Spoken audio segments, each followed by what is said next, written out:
Alright, this week we're going to go with a pattern I came up with just a couple of weeks back. This one's the AOC. This is kind of a tip of the cap to Kelly's Nancy P. When I started putting this one together, I had no intentions of it looking or turning out like a crayfish. The only thing that I was focused on was an up and down vertical jig, and a very aggressive up and down vertical jig. And I'm fairly certain that this one is going to turn into a series of patterns with the way this front hook goes. It's the most aggressive jig that I've fished, and I'm pretty sure that I'm going to wind up with a series on this one. There's a couple of other ideas that I have. I just haven't had time to sit down to the vise and play around with them. But when I put the rabbit strips on there, like I said, it wasn't designed to be a crayfish imitation. It was just supposed to be something that moved a lot of water, that caused a lot of commotion while it was going through the water column. Took it out and fished it, and it performed. It flat out did. It did exactly what I wanted it to do. The jig was phenomenal. The first fly that I've ever designed that it went from here to the water and I didn't tweak anything. Everything was how I wanted it, in which that is very rare. But like I said, this is the tip of the cap to the Nancy P. The AOC, it just made sense. That's the newest screwball we got out there in DC. So we're going to run with this one and get started on it. To start, this is a bigger pattern. The way that I tied the first one, it's a bigger pattern. Here's one that I screwed the head up on. So, but like I was saying, when you're jigging this thing and you let this go, it'll actually stand almost straight up and down.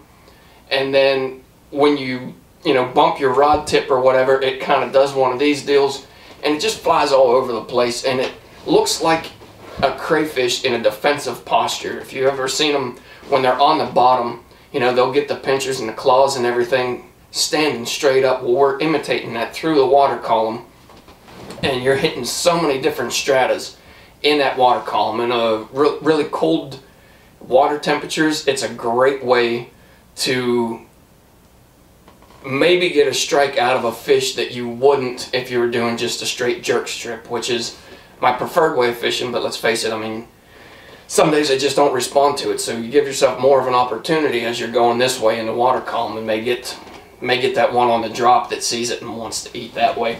So we're going to get into this one now, I promise. The way that this one's tied with the size 4 and the 1/0 in the front, it comes out at 4.5 inches. Scale this one down a little bit.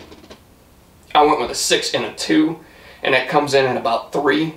So whichever size you want, go with it. Tailor it to the crayfish or bait fish, whatever you're trying to imitate that's in your local waters. But 4.5 to 3 to 4.5. I mean, they're going to do fine out here in Montana. There's some giant crayfish out there. So like I said, getting started on this one, this is an MFC 7050 size 4 that we're going to start with on the back hook. And go ahead and get our thread started. I'm going to take this right to the point of the hook. Maybe a little bit past it, but not much at all. And then what I'm going to do on this one is I'm just going to spin some deer hair right here in the back. And all this does, I'm going to trim it up, all this does is it's going to keep the legs separated, and it's going to keep them from coming together and sticking. Don't worry about stacking this, just take a little pinch of this and throw it in here. It doesn't have to be pretty, it doesn't have to be uniform, it's all going to get covered up by the tail anyhow. Let's see here. I'm going to take and trim the tips on this, and then just run this through the comb.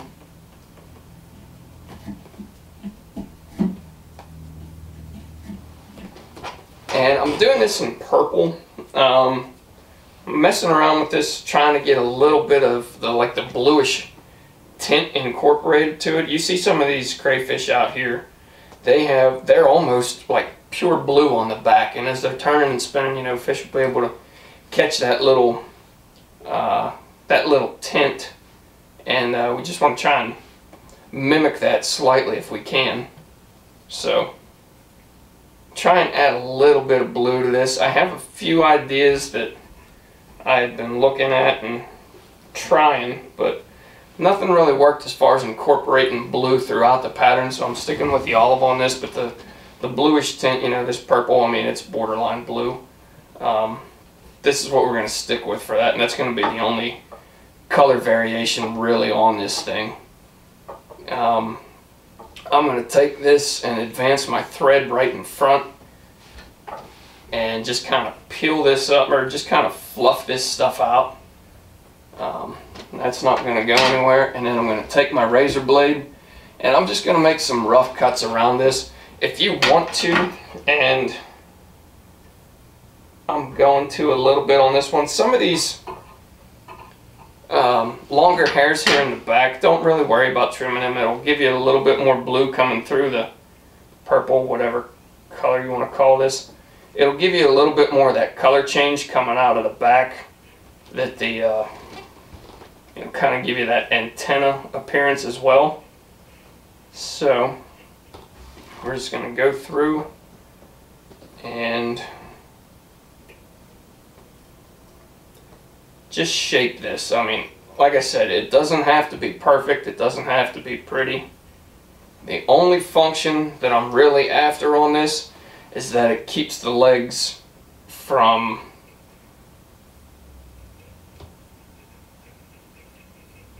give me a second. It keeps the legs from sticking together while it's swimming, and it just gives you a little bit of extra separation. So that's all that I'm really after on this. And with this deer hair in the back, you know, I mean, hollow, I mean, it's going to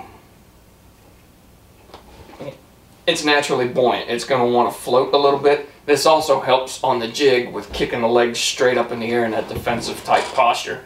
So that's how I have it right there, and that's how I'm going to leave it. If you want to, you can trim the sides back a little bit depending on how you want your legs to act. But I'm just going to keep this pretty much rounded. And then you can see where I end up here. I'm probably 1/8 to 1/4 of an inch away from the point of my hook was where I'm going to start the legs on this. And what I'm using here is Magnum Rabbit. If you want to, it is a little bit on the heavy side. So, I mean, I throw a 7-weight bank robber. That's what I use for my streamers. If you're using something that doesn't have as aggressive of a backbone on it, I would really recommend I would recommend going with the 1/8 rabbit strips. These are 1/4. Like I said, it can get a little bit heavy, but we're not back casting streamers. We're not false casting any of that stuff. Slap it in the water, use the water to backload your cast and get it back in there. I don't recommend false casting streamers at all. It's a good way to wear one in the back of the head. So what I'm going to do on this one is the same as always here. We're just going to take and notch this out. It's going to give you a nice little clean tie-in point, and it won't build a huge bump right behind or in the back portion of this hook. So I'm going to take this in, advance my thread a little bit forward. I'm going to start on this point, bring this around, catch that nice and clean, and that wasn't as clean as I wanted it. We'll do this again.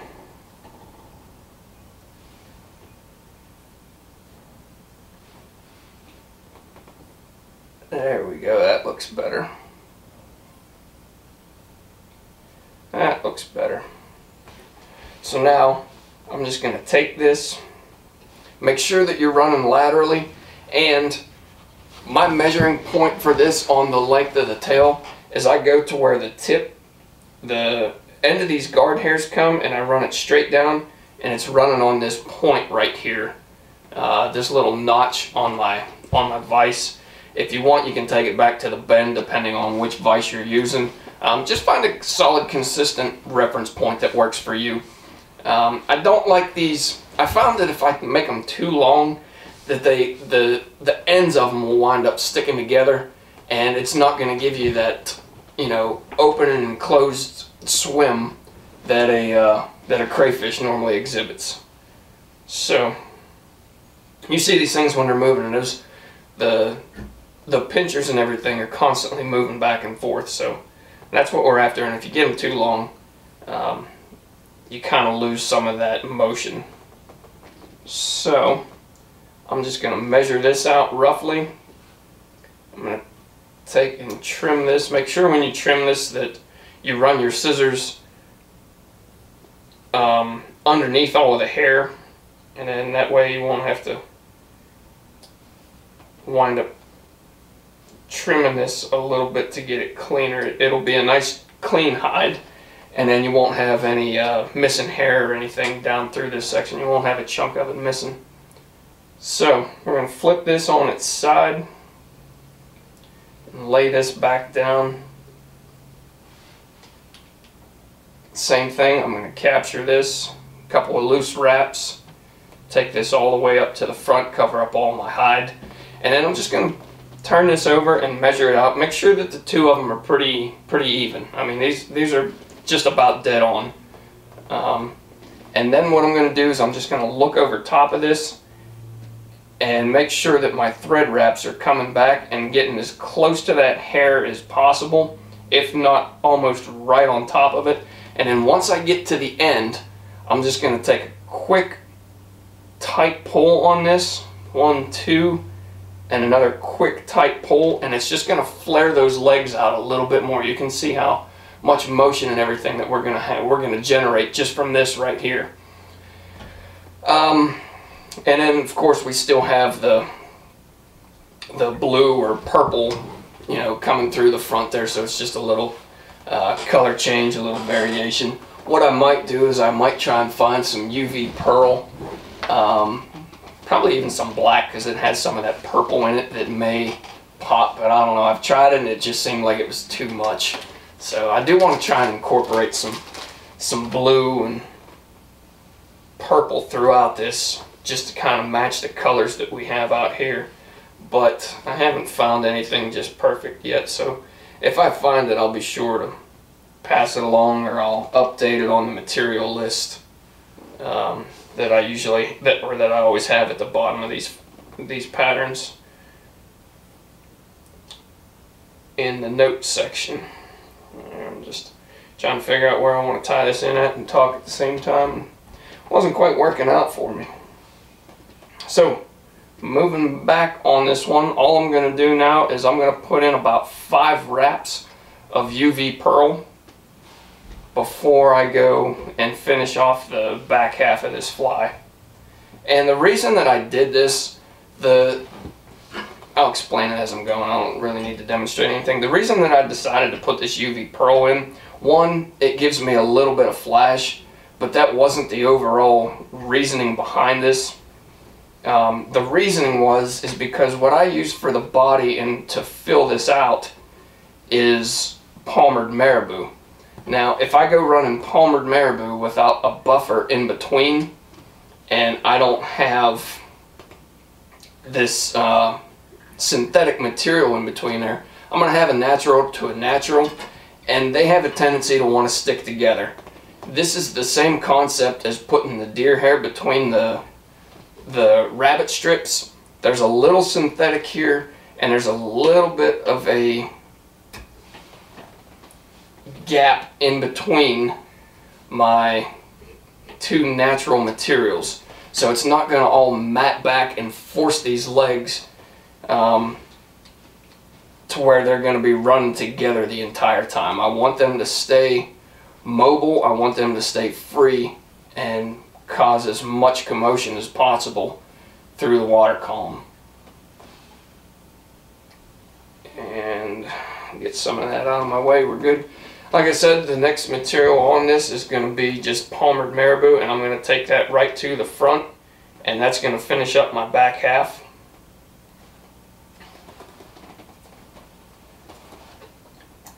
Get that out of the way. Didn't like how that sat there. There we go. And I'm just going to take this all the way up to the front half hitch and then spin this Marabou. Don't worry about getting this really close together. Don't worry about it looking perfect. Just make nice even wraps from your tie-in point all the way up to the front. And I got that one wanting to spin on me. There we go. So there's the one. Just kind of pick this out as I run through it.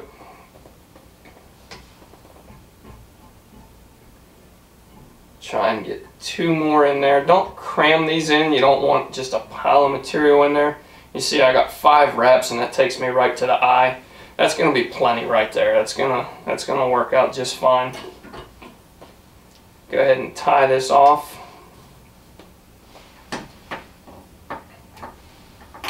I wish I had some underwater footage of this one.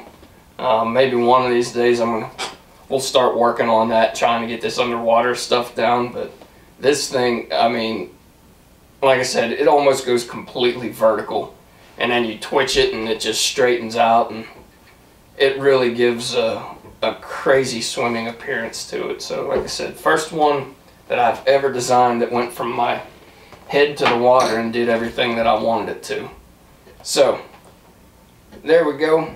Once this gets wet, this is just going to peel back. This is just going to slick back up against the rabbit strips and everything, and you're still going to have the freedom of motion. You can see as I'm spinning that around, it just kind of flops around all over the place. So we're going to color this one up first. I got some tan right here that I'll throw on top of that and call that good. Just color this up real quick, and we'll move on to our front hook. Now this is the unique thing about this pattern. This is what makes this one swim like it does. This is a bent TP650 from Ahrex, and this is your standard, or not your standard, your Shad Rep D&D, your Sid hook.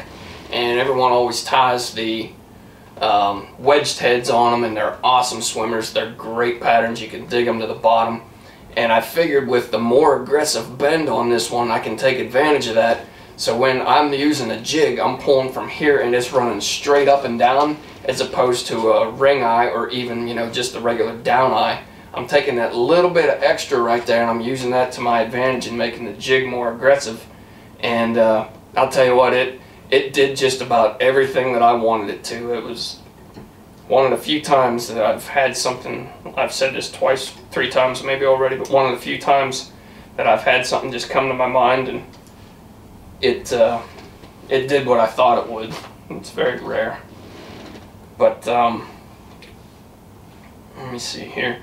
I'm going to go right in front of the bend on this hook, and I'm going to tie in my eyes right in the front, and then I'm just sliding this down. I don't want it on the bend of the hook. I want it just about halfway down this bent portion. So I want it halfway down the slope. Don't put it too far when you're on the top of this, because you'll see when you spin this around, it's going to wind up being a little bit further down than what you actually think it is. And I found that the further down the weight is, the more aggressive your jig's going to be. But you want a little bit of room to cover up to use your wool and everything for the head. And this way everything looks proportional, and you're still getting the desired jig that you want out of this. And we'll get this tied on here. There we go. Everything looks good. Now we'll run this part way back, and I'm going to tie in my connection wire. This pattern, I'm out of wire here, so I got to cut a new piece. This pattern, for those of you that like to fish still water, that like to fish lakes, my goodness, it's awesome for still water. It sinks like a dang rock, and then you just pick up on it, and it acts just how you want it. I wouldn't use this in rivers that are really pushy. If you have some flat water, by all means, this is the pattern to go to. And I cannot find, there we go. Looking all over the place, and I can't find my wire cutters. Alright, so I'm going to take the back hook, I'm going to run my wire through this.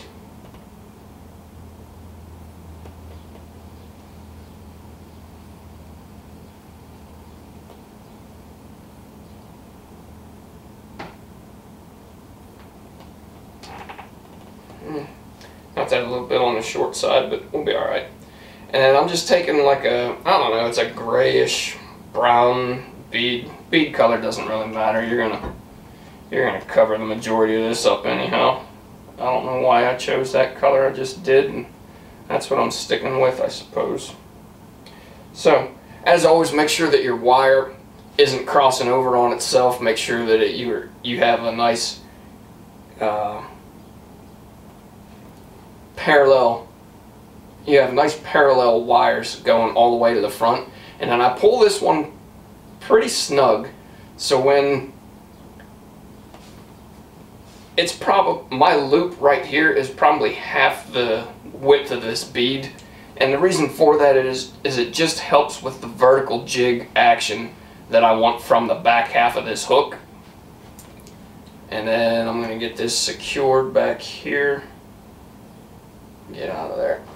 Get that secured, and then that'll be out of my way. I'm going to finish up on this wire here. Just bring this up, flip these around.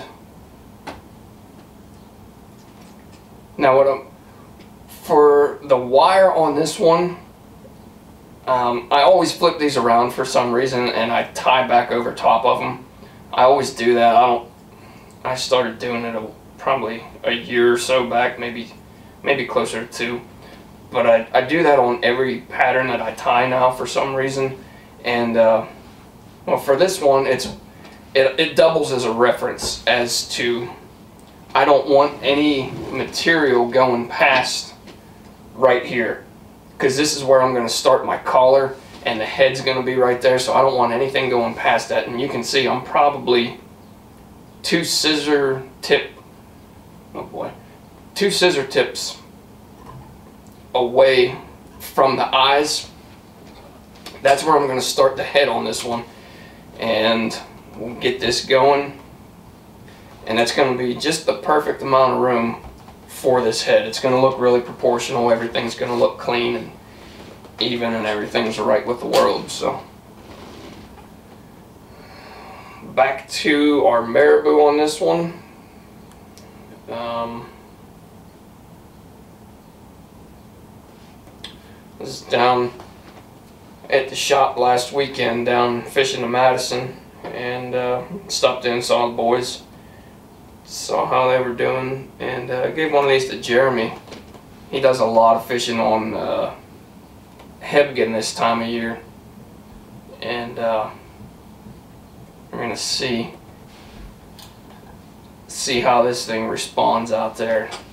We took it out and swam it the other day on Hebgen just to give it a quick look, but I mean, we were from shore and didn't have a whole lot of time, just wanted to see how it really reacted in the water.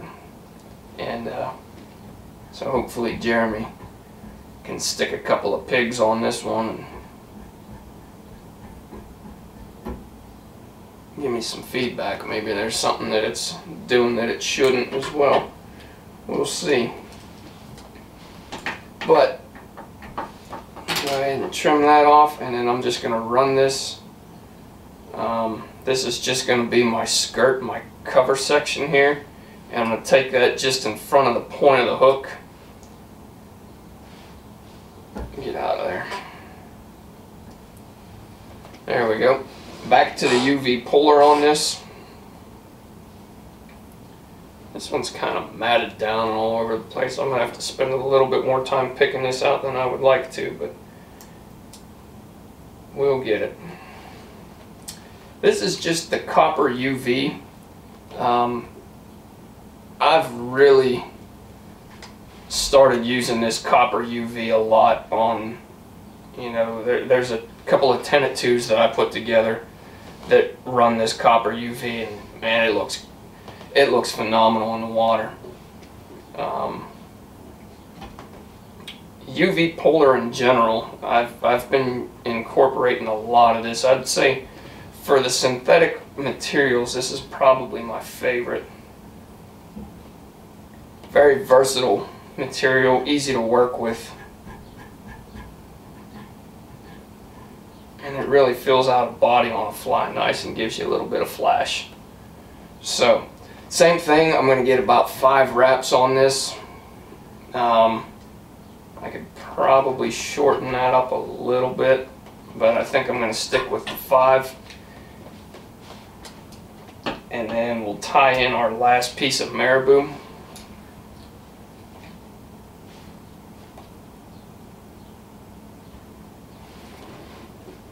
There we go.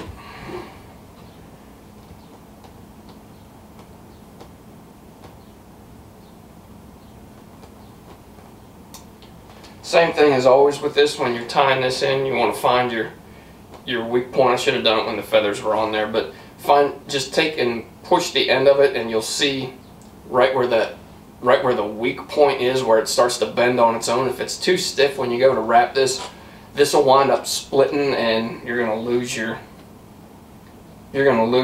material eventually. It'll just unravel on you. So make sure that you have it at the first weak point where that likes to bend naturally, and then it'll ensure that it's pliable enough to be palmered around the hook. Moving right along here. This is the last one before we go starting on to the head.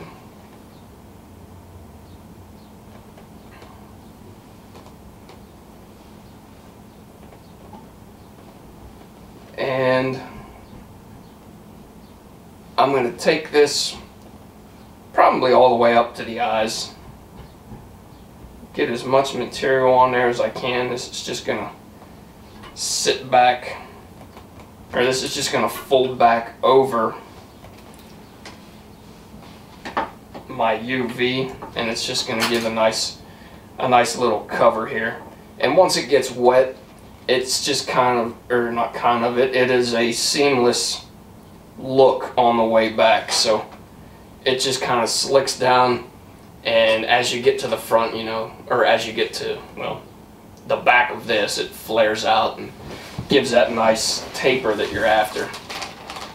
The last thing that we're going to do on this one, and I got a little sparse there, I would like to add a little bit more, but the last thing we're going to do on this is just finish this off with a straight wool head. This is just ram's wool, and we're going to take this, clean this up in the comb a little bit.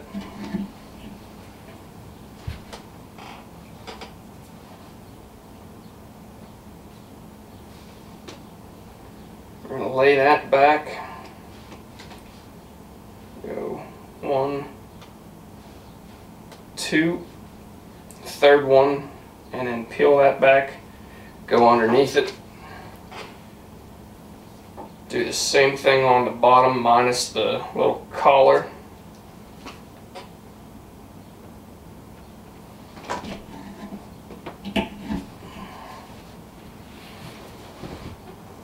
Alright, now with this, I'm just going to get rid of those tips, and then I'm not worrying about making a collar on the bottom. This is just going to be a nice rounded bottom, and we'll throw that underneath there. Go 1, 2 loose wraps, And then your third one, go ahead and secure. What that's going to do is take that one wrap that's around this right here, and it's going to cinch it up toward that hook. And then the following wraps, as you tighten those up, like I said, it just cinches everything down to that hook. Your head's going to be secure, and then you have a lot less bulk in there, or a lot less thread wraps, leading to less bulk. Now what I'm going to do with this one is what I always do when I'm doing wool heads around lead eyes. I'm going to take probably close to double the amount that I use on the two back portions that I threw in there. There's a good shot at it just for reference. And I'm just going to open this up. There you can see I just opened this up, and I'm going to take this right over the top around my eyes on the top and the bottom. And I'm going to go 1, 2, peel this stuff back, and then I have everything nice and clean right behind those eyes. There we go. You can see that's a nice clean section right there, and it just fills everything out, and it pushes a little bit forward. And when I tie these two portions in the front, the stuff that goes to the back is going to cover my gaps, and things clean up really good. You can do this in the front as well if you want. Now if I'm doing like a boogeyman or something to where the eyes are back a little bit further, that's what I do. I start with my thread wraps in the front. I throw that little cone over the top, and I tie down in front of the eyes, and then cinch it and peel everything back. But you kind of run out of real estate on this 650 because I have the eyes a little bit more forward than I normally would. So this works out good doing it this way, and you still get that nice gapless wool head. So same thing on this. Go ahead and grab a chunk, about half of what you used for the middle section on this wool, and then I'm just going to put this down, go 1, 2, really cinch it, get some really good tight wraps in there. I don't want that thing, because you're tying on a downward angle, I don't want anything sliding down or loosening up, and then next thing you know my wool's running all over the place.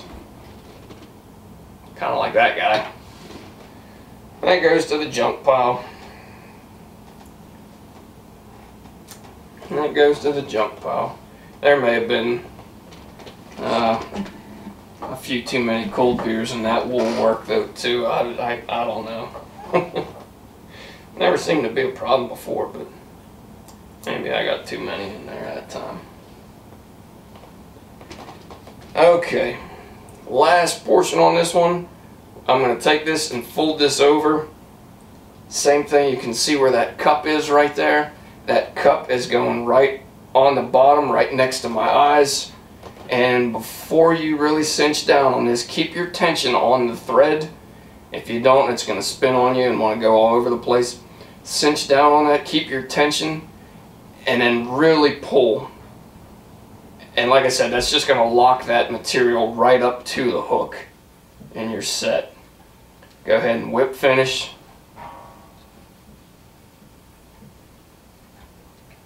We're good to go. I'll color up this white thread. I'll just touch it up with some tan, because that's what's laying here next to me. Just dull that thread down slightly.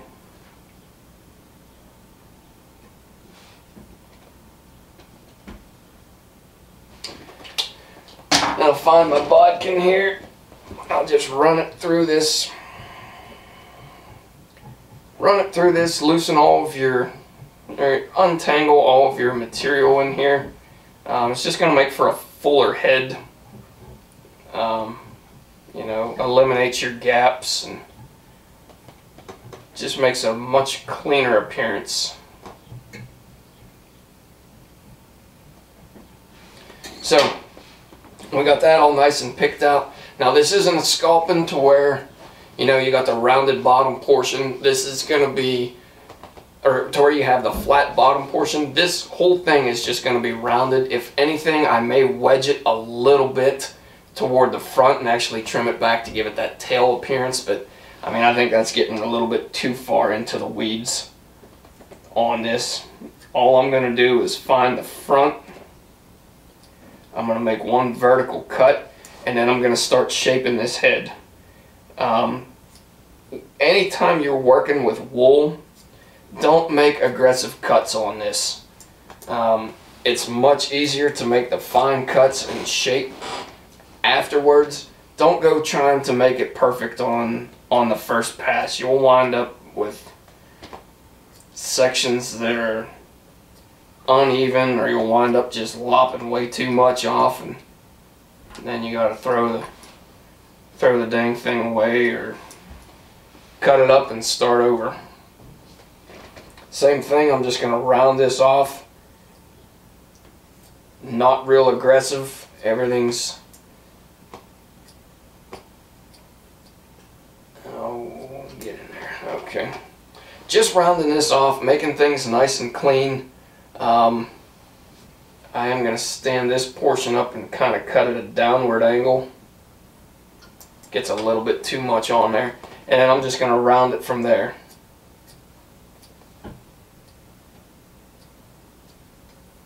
I know my finger's in the way right now, but I had to stabilize my hand there. I didn't want to cut too dang much of it off and have it run away from me.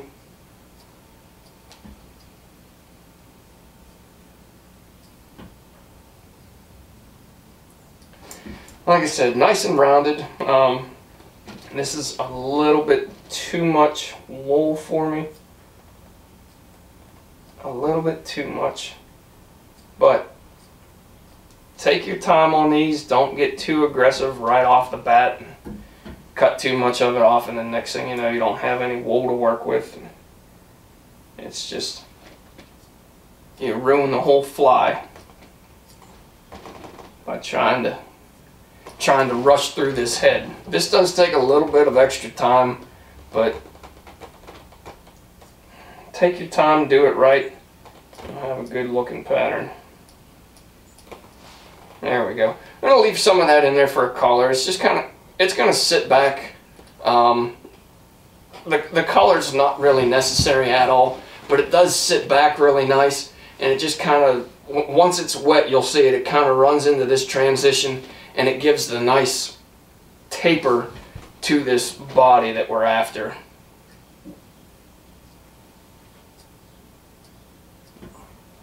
And I'm going to go ahead and stop on this, and I'll trim the rest of it up before I go ahead and take the picture for the video. But there you can see it. There is the AOC. Like I said, this is the jiggiest, if that's even a damn word. Who knows?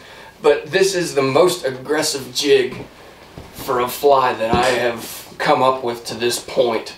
Like I said, I think this is going to wind up being a series. I have a few other ideas that I want to do with this jig, and